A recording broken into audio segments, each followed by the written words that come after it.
the cost, I'm ready to win. Yeah, refuse.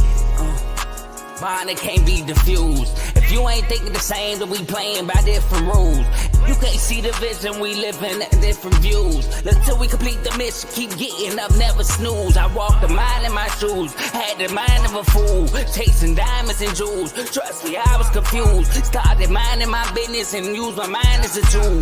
Ended up finding my purpose and found the time to get to it. They told me I couldn't do it. They told me I couldn't make it. They sold it, could never break it. That's sadly mistaken. I need a piece of the pie. I want it so bad I can taste it. They told me like told me, keep on running. Toes they gon' take them. Used to lose, built to win. Applied myself, I felt it in. No time for the doubt, they counted me out. I'm getting it in. Yeah, no time for no loss. I pay for the cost. I'm winning to win. Yeah, refuse to lose. I'm built to win. Applied myself.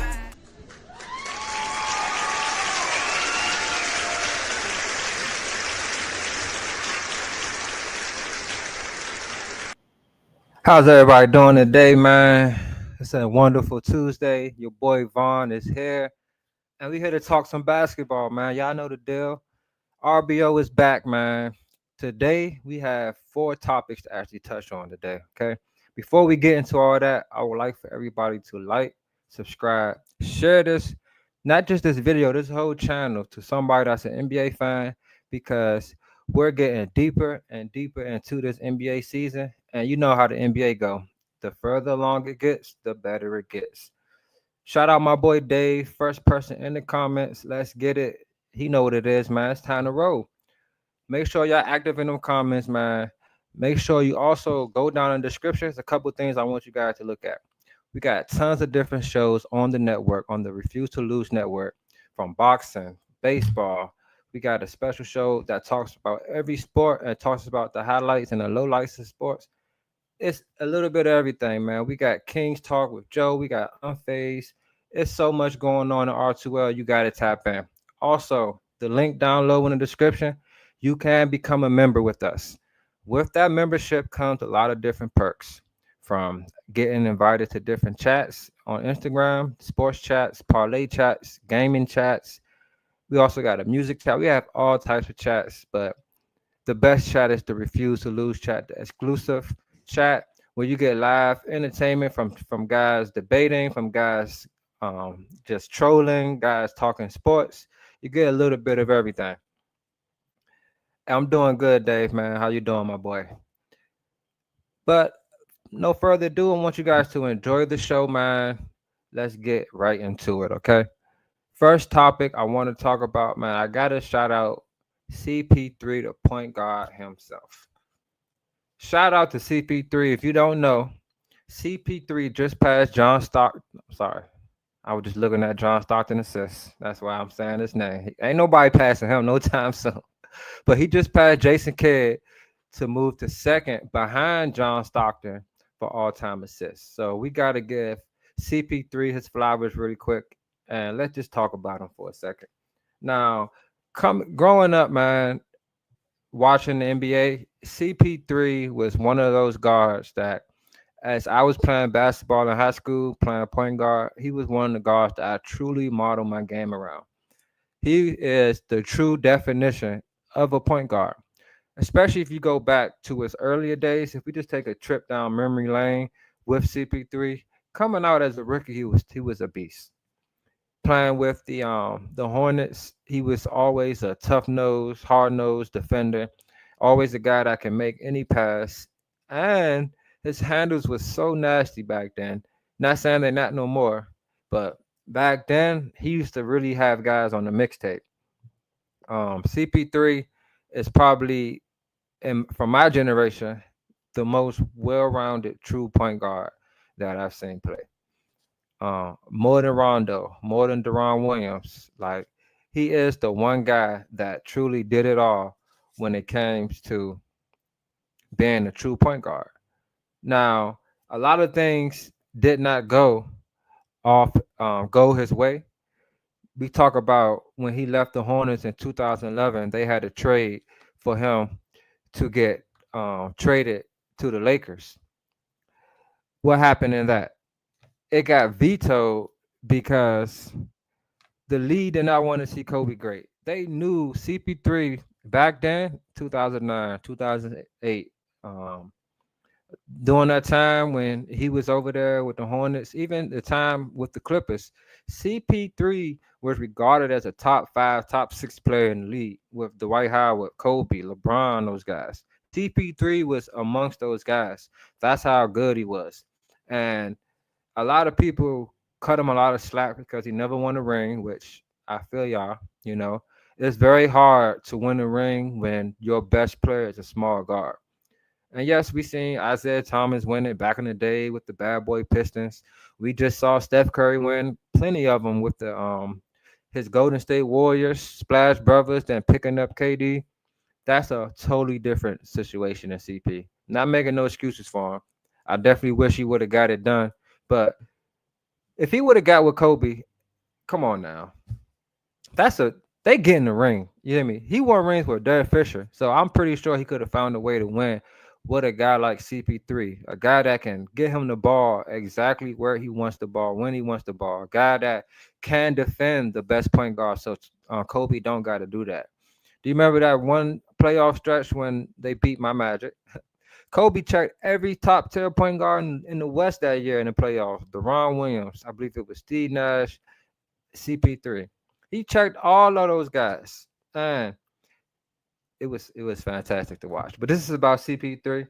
So what happens from him not going to the Lakers? He ends up going where? To the Clippers. No disrespect to the Clippers, but it was a lot going on when CP3 got there. First off, he gets paired with Doc Rivers. We all know the story of Doc Rivers. Just can't get over the hump, Doc Rivers. Shout out my boy Teddy, BWT Teddy. What it do, my boy? Then we get the whole the with the owner. I always forget his name because I try to forget his name. But the owner Donald Sterling, that whole situation, CP3 was there for that. Blake Griffin couldn't stay healthy. Blake Griffin was supposed to be the guy. He really was supposed to be the best player. However, he couldn't get it done. But CP3, man, I want to just say it's an honor just to still watch you play because even now you still a point guard. Like you still know how to run an O better than most point guards in the league. And he's been a 5-time assist leader, 6-time steals leader, all NBA first team 4 times, second team 5 times, all defense first team 7 times. Now that's a big thing right there. Steals leader. I already told you guys that. I believe he's the only person in history to lead the league in steals and assists in 2 consecutive years. I believe that's a stat for Chris Paul as well. So he's now with Wemby, helping molding what a lot of people would think is the next great in the league. And I wish nothing but the best for my guy CP. I mean, if he could play a little longer, maybe Wemby and Pop can, make some things happen. Pop get better. And my boy Mike can get a shot at the ring. Who knows? But shout out my boy CP3, man. The point guard for sure. I know a lot of people give him a lot of slack, but just look at what he did for every team he went to. Hornets got him to the playoffs, was winning. Clippers got him to the playoffs, was winning. With the Rockets, they almost was going to beat the Warriors, but CP3 got hurt. Went to the OKC, took that team with him, SGA, a young SGA, and Dennis Schroeder as their top 3 players, took them to the playoffs and went 7 games with that same Rockets team after they swapped him for Russ. That's what CP3 did. Then went to the Suns. After the Suns didn't even make the playoffs, took them. I ain't gonna say he carried them, but he helped lead them to the finals. Then last 2 stops, Golden State, he didn't do much there, and then he's now with the Spurs. But CP3 is definitely a winner, man. He's definitely the point guard for sure. All right, it's time to move on to the next topic right quick. Make sure you guys are being active in that comment section. If it's a topic you want your boy to rap about, drop it in there. You hear me? I'll speak on that. But the next topic right quick I want to talk about, we got to go a little over to to Denver right quick, Mile High, and talk about Jokic because that man need him some help over there. Nikola Jokic has been on a tear. Have y'all been seeing what Jokic been doing? Last game, he had 48, 14 rebounds, 8 assists, and they beat the Hawks. Sorry. They beat the brakes off the Hawks, actually. Game before that, he had 56, 8 assists, 16 rebounds. They lost to the Wizards. He dropped 56, almost a triple-double, and they lose to the Wizards. Wow. Then, game before that, 27 points, 11 assists, 20 rebounds, and they lose by 12 to the Cavs. And then he had 38, 6, and 10. They won. But then he loses 28, 11, and 14. I mean, this Nuggets team is you just can't recognize them right now. You just can't recognize them right now. Right now the Nuggets are 12 and 10. They're 6 and 4 at home, and in their last 10 games, they 5 and 5. They've been a 500 team these last couple games. You know, I was looking into the Nuggets numbers, and I'm like, what's like, they made a couple changes. They lost a guy in the offseason, and the numbers show it. KCP. I want to talk about KCP right quick. KCP is a guy that is a championship quality role player. Here's why. He defends at a super high level. I mean, his energy level on the defense is ridiculous. He's currently an Orlando Magic. Yes, I'm an Orlando Magic fan, so I watch every game. And I'm going to tell y'all, this dude take no plays off. Him and Jalen Suggs just might be the best defending backcourt in basketball, competing with the Celtics backcourt. That's how good these guys defend. Last year, the Nuggets were 6th in opponents' points per game. They allowed the least points score out of their opponents at 109 points a game.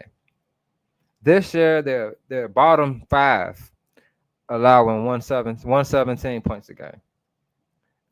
People gonna say that's 7 points. That's a lot of points. If you average 20 and a guy averaged 27, that 27 look way better than that 20.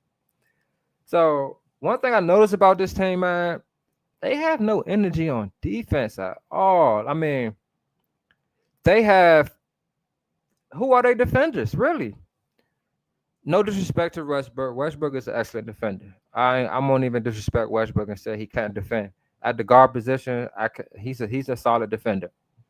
But my guy, where he my guy, I'm trying to get his first name. Julian Strother. Barbecue chicken. And another thing I noticed, they offense is so pedestrian. It's Jokic or bust. Do y'all know that this Nuggets team is first in offensive rating when Jokic is on the floor? First in the league. And when he's off the floor, they're 30th. Mike Malone, what's up? Mike Malone need to help my boy Yoke out. And this other guy here, Michael Porter Jr. See, Michael Porter Jr., I feel like his game has been compressed so much now because coming out of college, he was one of the best players in college. He got hurt. Coming in college, he was supposed to be one of the best. He had a couple games. He got hurt, but he still was projected to be a really good player. He got drafted high. The Nuggets got a lot of high picks, Bobo, Michael Porter, they could experiment with. But Michael Porter Jr. has been turned into like a catch and shoot guy, 3-and-3 guy, like 3-ball specialist, which he can shoot. But if he opens his game up to be the all-around threat that he is, that can take the Nuggets to another level, really. Jamal Murray hasn't really been wowing anybody this year, to be honest. Their best player besides Jokic, surprisingly, to me, has been Westbrook. I mean, you could say MPJ has been playing pretty well. He's averaging about 20 points. I'm not going to discredit that. But when Westbrook starts, I believe they're like 5-4-1, 5-1. And one of those wins was against OKC with Shed out there. So I think that lost with KCP because they don't have another player like that. Julian Strawther, he can shoot. Don't get me wrong, he a shooter, but he's not half the defender KCP is. KCP plays winning basketball, like literally, and this is really showing his impact on the team. This is really showing what he really brings to the table. The boy, he's a very impactful player for sure.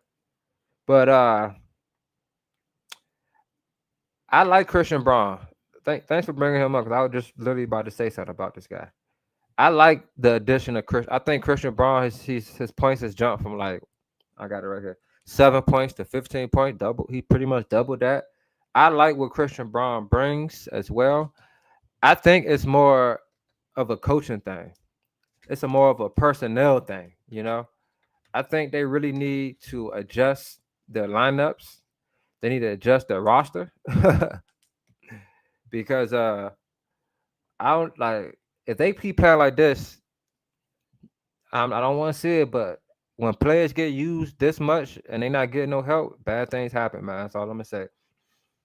But I wish the best for them boys because I do want to see Russ in the playoffs playing meaningful games because I know he's gonna bring that energy. All right, that's Denver, man. And we on my squad on the East, so we about to talk about my boys right quick. Make sure you guys like, subscribe, share this video. Let's talk about the Orlando Magic right quick, y'all. First, Paolo, now Franz. Literally the same exact injury, torn oblique. Franz Wagner just got a max deal in the summer after having a not so great performance in Game 7. He didn't really perform that well the whole series. He had probably 1 or 2 good games, but he wasn't consistent enough as a number 2 player. Then, Franz gets paid. Paolo, Jalen Suggs also gets paid. Paolo, he understands what it takes to carry a team, kind of, sort of, being in that Game 7, having about 40-something points, running out of gas at the end, pushing the team to the limits. He understands now. We all understand as a Magic team what it means to win in the regular season, to get home court advantage. Because if you haven't heard, Orlando is undefeated at home this year, 10-0. Wow, that's nice so far. Now, that's one thing. If you watch that 7-game series against the Cavs last year, you could tell we was a really good home team. Because every home game we had, we almost blew them out every game. That crowd is electrifying. That's why I say play the song. So once Paolo went down, the Magic went on a 4-game losing streak. But you got to give credit to Franz Wagner, man. I mean, the dude led the team in 20 games to 12-8 record, going on 2 6-0 win streaks. He had 8 30-point games, and right now he's hurt. Right now he's hurt. Just same way with Paolo. Paolo was playing magnificent before he got hurt. Had a 50-point game, 30-point game, and he went down same way. But we gotta give credit to Coach Mosley, man. I remember the first year he was coach. No, actually second year when Paolo was there. I gave this man a lot of slack, man. I was on his back. I can't lie. I kept saying he was making this and that, just mistakes, da da da da da. But I had to remember he's a young coach, just like we're a young team. He had to get better. And shout out to Coach Mose right now. This Orlando Magic team is probably one of the most resilient teams in the league right now. And in order for them to stay afloat, they're going to have to do what they do best. And that's hang they had on defense. Right now, this Magic team is number 1 in opponents' points per game at 103.3 points per game. Shout out Dave. Yes, sir. The only NBA team that's undefeated at home right now. That's a fact. That's a fact. And they're first in opponents' field goal attempts. So they only allow 82 shots a game by a team. That's the lowest from any team. They allowed the second fewest rebounds, second fewest assists, and they caused the third most turnovers. So you want to see a very, very, very, very, very small sample size of this. They just had a home game against the Suns on Sunday without Franz. First game without Franz and Paolo at the same time. No Jonathan Isaac, by the way. We call him the defensive menace. What happens? This team hangs they had on defense, man. We caused 19 turnovers against this team. 19 turnovers. They score 110. They got over our average. But them 19 turnovers is what helped us win this game. Hanging our hat on defense. If you watch that game, Cole Anthony had a chase down block. Jalen Suggs had a block. It called a foul, but it was one of those blocks that it had defensive player of the year written all over, like one of those type of plays. So I think this team, I'm like the number one thing this team gonna have going in their favor going forward is we have a whole rack of home games. I mean, we got like 6 or 7 home games coming up. It's against some formidable foes. Don't get me wrong. We got the NBA Cup game tonight. It's in Milwaukee. And yeah, the Bucks, that's going to be a tough one. I was talking to my brother Joe. Shout out Joe. Kings Talk Joe. Refuse to Lose Show Joe. Unfazed Joe. R2L Joe. And he was saying how the Bucks can lose if Dame have a bad game. So I started thinking, I'm like, man, we do got guards that can strap.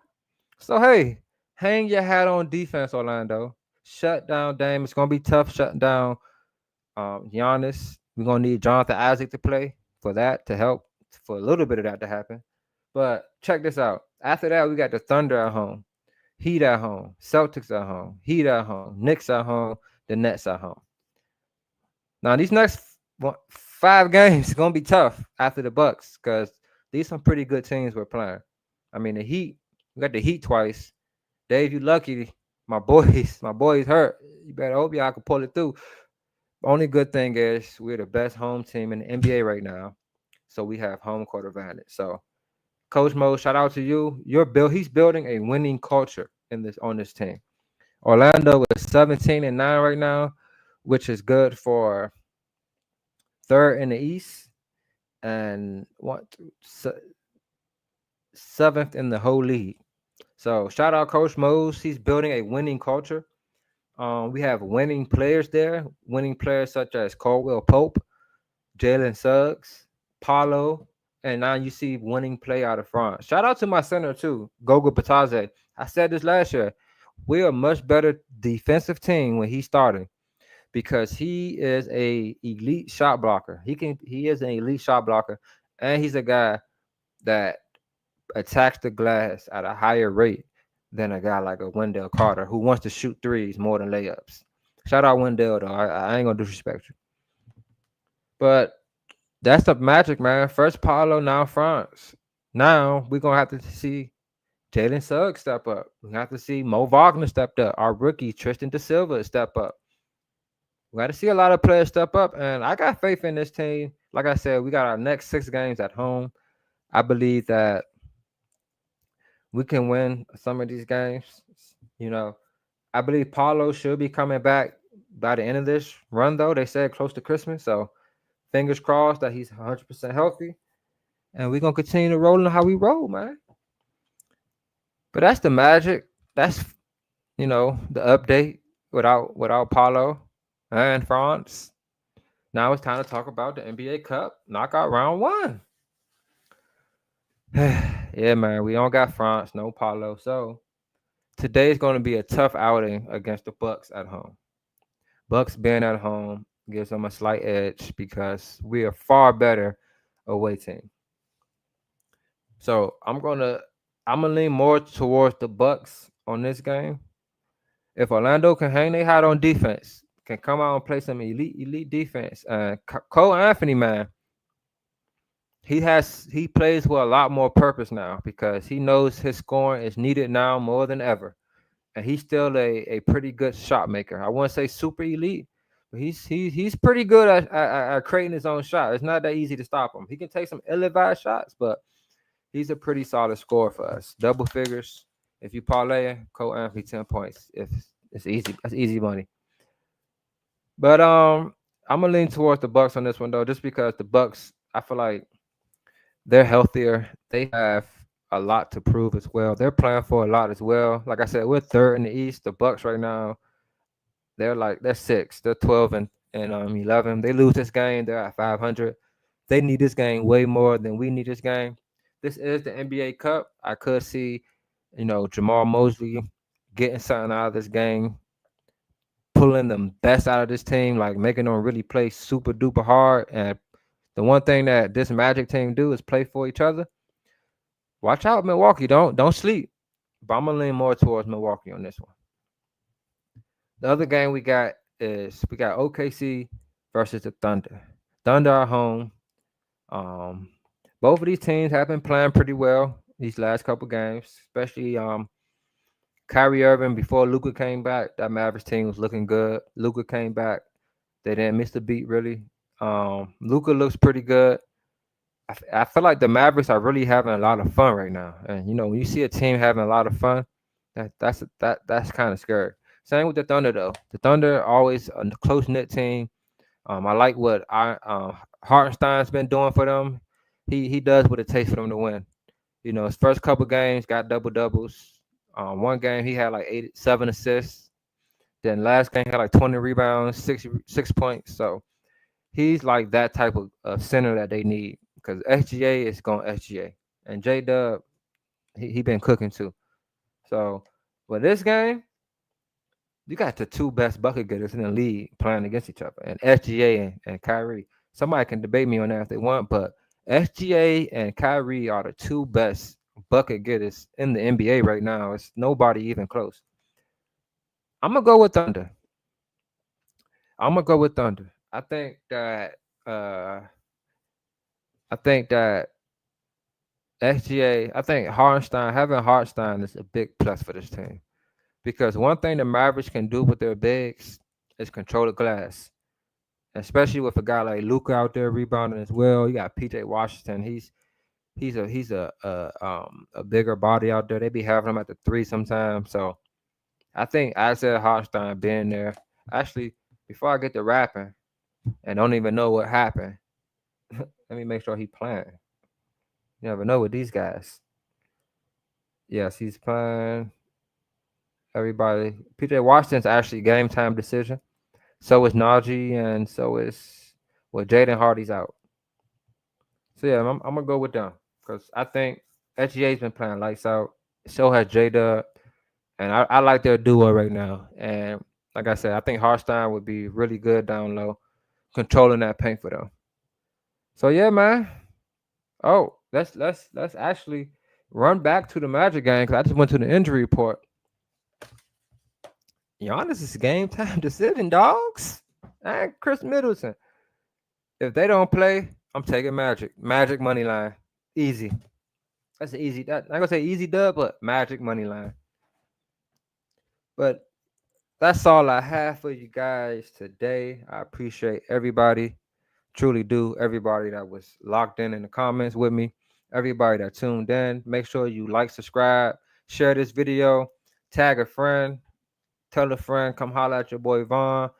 If your friend want me to hoot and holler about something, holler at your boy. Make sure y'all watch this NBA Cup tonight. Game start around 7. Let's go Magic. Franz. I know y'all on the sideline. I know y'all gonna be there cheering us on. That's the one thing about this team. They close. They play for each other. They play with each other. Like this isn't a team that's gonna be out there fighting. We ain't the Timberwolves, nothing like that. This team plays hard and they play for each other. And I think that's one thing you can count on with this team. The one trouble that I'm worried about is turnovers. We got to make sure we don't turn the ball over. But that's all I got for y'all, man. Make sure y'all tune in tonight at 7 for the Refuse to Lose main show. Your boy will be on there. Also, 9 o'clock, it's a later show, Unfazed. Your boy will be there too. Yeah, it's Steelers versus Eagles week, y'all. Lock in with us. But that's all I got. Hopefully, I have a good evening, and I'll see you guys next time. Peace.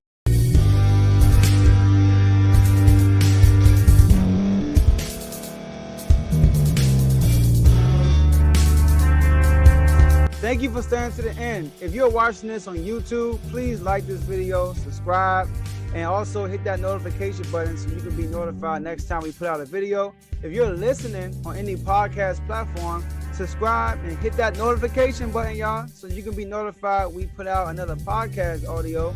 And last but not least, hit that share button. No matter what you're listening to or watching it, hit that share button and send it to somebody that you know that would love to watch this episode you just listened to.